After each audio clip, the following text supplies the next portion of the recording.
नमस्कार दोस्तों। आज मैं फिर एक मोटिवेशन लेख लेकर उपस्थित हूँ।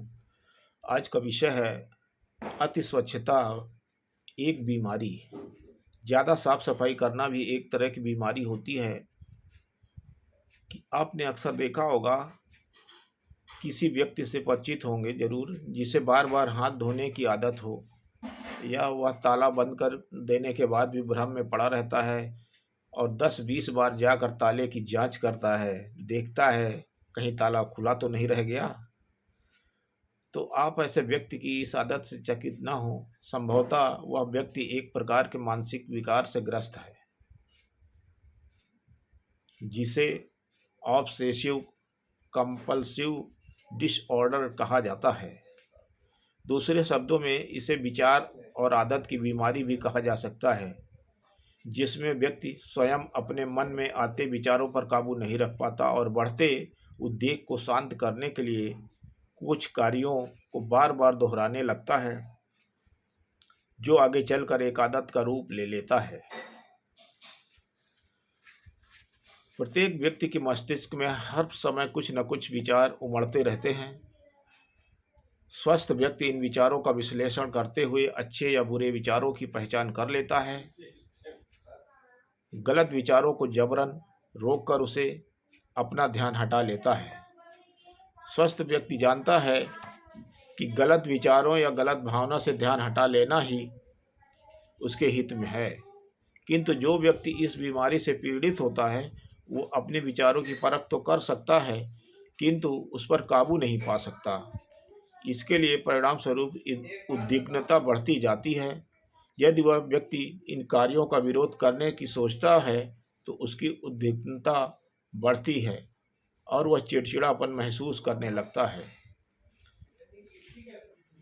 इस आदत और विचार जिसमें आते हैं, यह बीमारी किसी भी व्यक्ति के लिए हानिकारक हो सकती है, क्योंकि वह व्यक्ति बार बार अपने कार्यों या विचारों को दोहराता है। अतः इस क्रिया में उसका रोजाना बहुत समय व्यर्थ हो जाता है। कई लोग हाथों की सफाई के प्रति इतने शंकित पाए गए हैं कि दिन में सैकड़ों बार हाथ भी धोते हैं, दांत भी रगड़ते हैं, कुल्ला भी खूब करते हैं, और हाथ धोते रहने की वजह से उनकी नाजुक त्वचा को भी हानि पहुंचती है। इस तरह से ये रोग उन्हें प्रभावित करता है। आदत और विचारों, इसका निवारण के लिए सबसे ज़रूरी है कि जैविक कारणों से उत्पन्न इन बीमारी का इलाज दवा और मनोचिकित्सक की सलाह से संभव हो सकता है।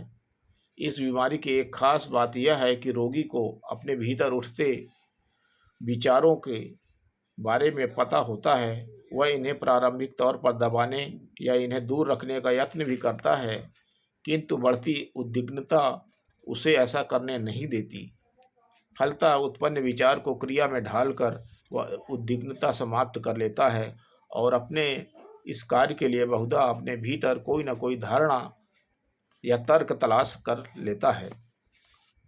ऐसे व्यक्तियों के परिवारजनों को रोगी की मदद करनी चाहिए। उन्हें चिकित्सक को रोगी के मुख्य लक्षणों के अलावा उनकी दिनचर्या से जुड़ी सभी छोटी मोटी आदतों और भय अवसाद आदि के बारे में बताना होगा। ऐसे अधिकांश रोगियों में इस बीमारी की उत्पत्ति किसी तनावपूर्ण घटना, निकट परिजन की मृत्यु, गर्भावस्था के उपरांत या सेक्स से जुड़ी परेशानियों के उपरांत हो जाती है। क्योंकि रोगी अपनी बीमारी के बारे में चुप रहता है, अतः 5 से 10 साल तक रोग के चलते रहने के उपरांत सलाह लेना सामान्यतया देखा गया है। इसका इलाज लंबा है। लगभग 20 से 30% रोगी शीघ्र ही पूर्ण ठीक हो जाते हैं। धन्यवाद, बहुत बहुत शुक्रिया।